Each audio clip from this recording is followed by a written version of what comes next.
So we figured we better educate ourselves to the best of our ability in the abduction experience. So we took all the books, all the videos, conference lectures, tapes that we could get our hands on of the leading researchers in the field in alien abduction at the time. And you saw some of those up here in Guy's presentation. We consumed their work so that we could get ourselves to the point that we felt comfortable that we could work with these abduction experiencers and not cause any harm. As we worked with these experiencers and started interviewing them and documenting their case testimonies, we were seeing exactly the same thing that the other researchers were seeing. All of the effects that these people locally that we were talking to, same thing that they were seeing nationwide, if not worldwide, from other experiencers. Same symptoms, same stories, most resembled each other, same stuff you've seen on TV. We were hoping to find something new, but at the time we weren't. We were finding exactly the same thing. Until we came across one special case, and it happened to be a local case. What follows is the case of Bill D. Bill D was an experiencer that came to us. He was coming to my meetings, and he had a story to tell. And one of my investigators and I took the time to go to his home, set up a VHS recorder, and videoed him for 2 hours and get his testimony of what he'd been through down. Bill's experience took place in Christmas, Florida, 1976. His abduction started out typically late at night, in bed. Earlier in the evening, he saw some anomalous lights through his living room window over a forest north of his house. He assumed it was a police helicopter searching for drug runners or something. Whatever it was, it agitated his dogs for several hours thereafter. He eventually went to bed. He was lying in bed, kept wide awake by barking dogs, when paralysis set in. This is something we hear about the experiencers. First sensation they get is they start to feel this paralysis. He was unable to cry out. He could see nothing but a whitish gray, like a mist or fog, although he sensed someone or something was in his room. His wife didn't waken. The next thing he knew, he was being levitated above his bed. Then he had the sensation he was being suspended by what felt like a pole inserted into his rectum. By this time, he was alive with terror, but he couldn't scream.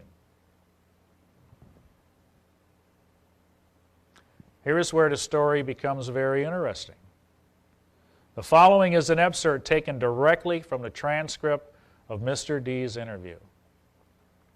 I thought I was having a satanic experience, that the devil had gotten a hold of me and had shoved a pole up my rectum and was holding me up in the air.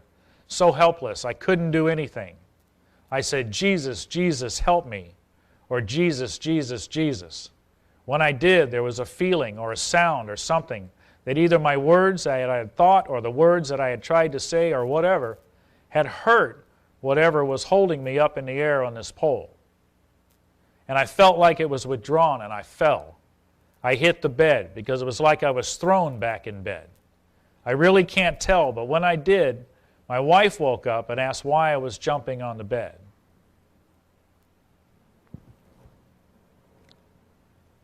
That's an unusual case in a number of ways. This man claimed that he had been able to stop the experience while it was happening.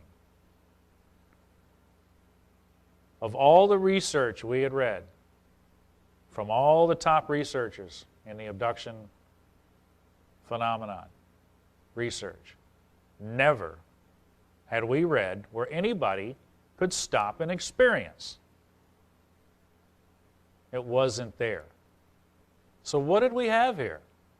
Was this guy off his rocker? Wasn't remembering properly or what? We were definitely puzzled because most of the researchers said that the experience could not be stopped.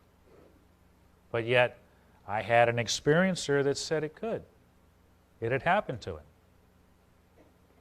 Well, my next thing was to find out more about this experience. I contacted some of the top researchers in this country in abduction research, the ones that had been on the lecture tours, the ones that had written the books, information we had consumed to get us to the point to where we could call ourselves abduction researchers. Called them at home on the phone. I asked these guys, I said, can you help me with a particular case? They said, sure, we'd love to. Introduced myself, told them a little bit about the case. First thing out of their mouths, can we go off the record? I said, sure we can. Just help me out here. Off the record means I can tell you what they said, but I can't tell you who said it.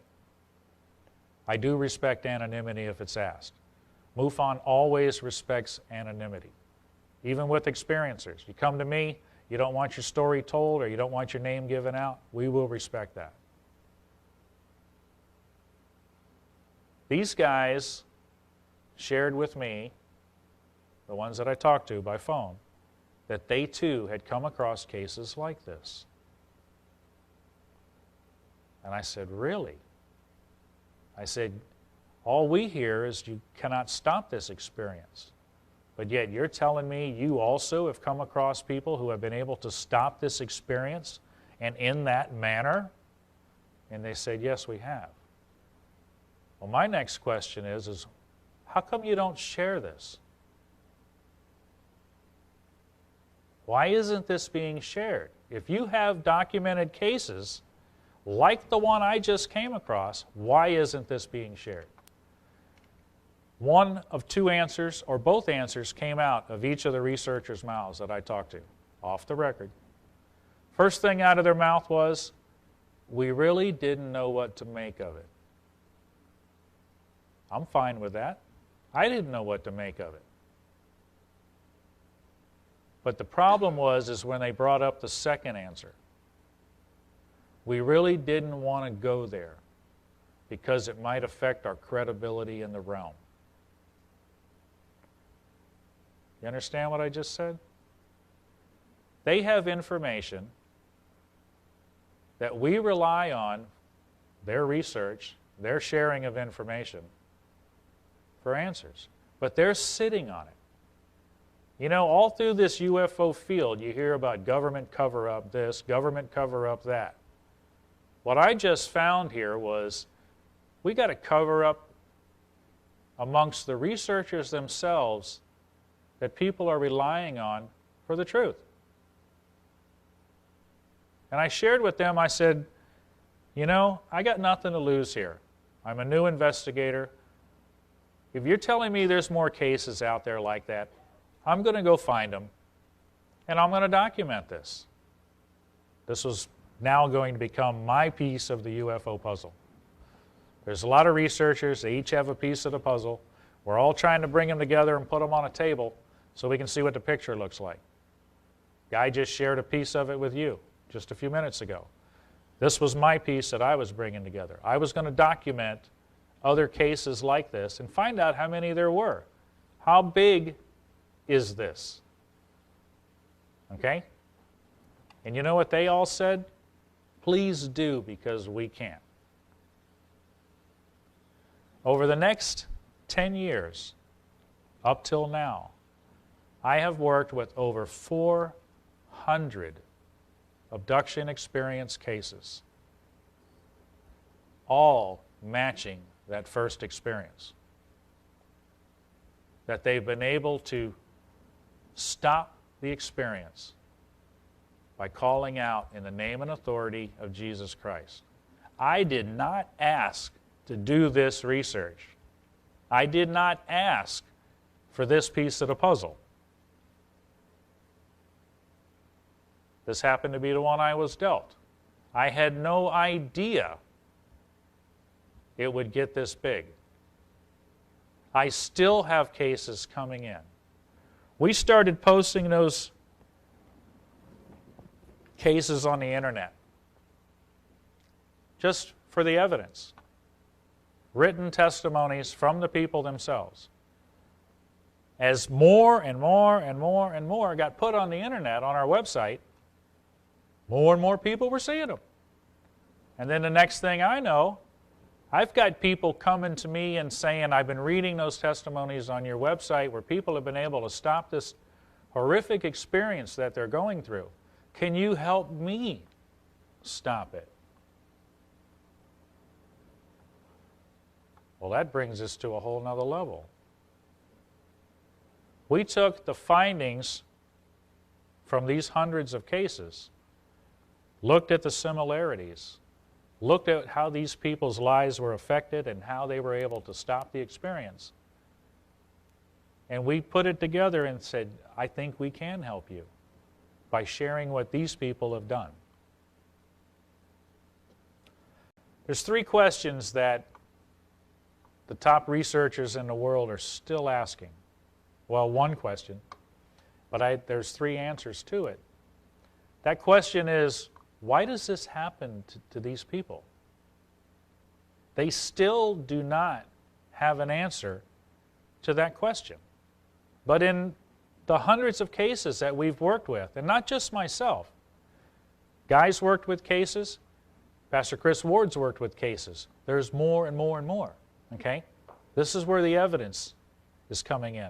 This is where you have to put the documented evidence together to show what you're dealing with. What we found working with these experiencers is a commonality, an answer to that question. Why has it happened to certain people? A, you asked for it. You kidding me? People ask for this? You would be amazed. We've stood there in the vendor area with our tables at the Roswell Convention Center in Roswell at the UFO Convention and Conference and Festival, July 4th weekend, and people come up to the table and say, man, I'd really like to have that happen to me. I'm going, please be careful what you ask for. People really want to know what it's about, to the point where they're asking, let it happen to me. Believe it or not, they really do that. B, some people unknowingly open a door to the experience, and the commonality there was involvement in the New Age metaphysical realm or the occult realm. We saw it over and over and over and over and over. When you engage in unknown things outside of God, the creator of His Word, you make yourself vulnerable to these entities. We have the documentation to show this over and over and over. We found this reason to be the most often found root cause. But there was a problem that we still couldn't answer for some people for a while. We finally put it together. We had adults coming to us telling us their stories, and they said, you know, I've had this experience since I was a little child, 4 or 5 years old. Well, how does a 4 or 5-year-old open doors to things that they shouldn't do? You know, they're not dabbling in the occult. They're not dabbling in New Age practices. What we found is you are part of a generational cycle or generational curse. When asked about the experiencer's parents or early family life, we found that the opening had come from one or more of the parents. It is important how you raise your children. When there is a godly covering over the family by the head of the household, the family is protected. But if there is no godly covering, the family is open to these type of supernatural experiences. We found 3 answers that the secular realm still doesn't have an answer for. They don't want these answers. But we have hundreds of cases that show this is why it happens to these people. 1 of 3 ways. Some of them more than 1. Some of them you'll see 2 of them together. Going to the counseling side of this, when people ask us, how do I get set free? Can you help me? I came across this My wife had read this book and passed it on to me, and she says, you know, I think your research and ministry needs to look at this. I think it would be very helpful. When I read this, it comes from A More Exciting Way, Be in Health by Dr. Henry W. Wright. When I read these 8 R's, I thought, you know, this is amazing, because this is exactly what we were sharing with people, but had never written it down. Number 1, recognize. You must recognize this experience for what it is. 2, responsibility. You must take responsibility for what you recognize. That means you got to do something about it. Repent. Repent to God for participating with what you recognize. Renounce. You must take what you recognize as your enemy and renounce it. Remove it. Get rid of it once and for all. All those little trinkets we pick up over the years and think they're nothing to them in our household, got to go. People that are still dabbling in the occult, the New Age, and still searching all over the internet for answers to this UFO phenomenon, if you want to be set free from this, got to let it go. It leaves an open door for these entities to work in your life. Resist. When it tries to come back, resist it. Why would they put that one in there? Because they do come back. And it takes constant resistance. But these people, hundreds of cases documented, show that there's an authority over these entities when they do mess with you. So much for high technology that Hollywood's been trying to say that's behind all of this. Extraterrestrial high technology, excuse me, doesn't hold a torch at all to the name and authority of Jesus Christ. Imagine that. This is what the research is showing. The secular realm is starting to grasp this. In the 50s and 60s, these entities said they came from Venus and Mars and behind the moon. Guess what? As soon as we started putting ships out there, they backed off. Now they're coming from the stars. Guess what? We got telescopes that can see out to these stars. Now where do they say they're from? Interdimensional. They lie over and over and over. They change their story. It's been progressing over the years. This interdimensional effect that they seem to be showing is being recognized by the top researchers in the world. When I had the opportunity to be in director of the 2008 Roswell UFO conference, I brought some of the top researchers in the world to that conference. Almost every single one of them had come to the conclusion that this was an interdimensional entity, no longer an EBE, extraterrestrial biological entity. It's taken 40 years for them to get to that point, but they all were backing up what my research is showing before I ever had a chance to talk at that conference. Rejoice. Number 7. Give thanks to God for setting you free. And number 8, restore. Help someone else get free. How do you help someone else get free? Help them recognize. How do you do that? You share your story. This is what we've been doing on the website. This is what we found from the research, that these people were going through these steps to be free from the oppression of these so-called alien entities.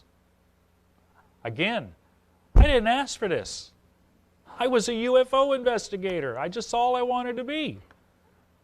I got dealt this piece of the puzzle, and I had to run with it. We have the cases documented on the website. I have over 80 documented testimonies of people who can testify that what I'm telling you is the truth. Not only in written form, but now we're recording them in audio form. We have 2 different radio stations that are actually stepped out there and said, you know what? These people need to actually be heard. So now we're documenting it in audio form. Over 400 cases we've worked with. I'm still having them come in on a regular basis. How many cases does it take? How many? To get you to understand that there's a problem with this extraterrestrial phenomenon. Tell me 500. I'll bring you 500. Tell me you need 1,000. We're getting there. When I stood up at that conference at the panel discussion last year,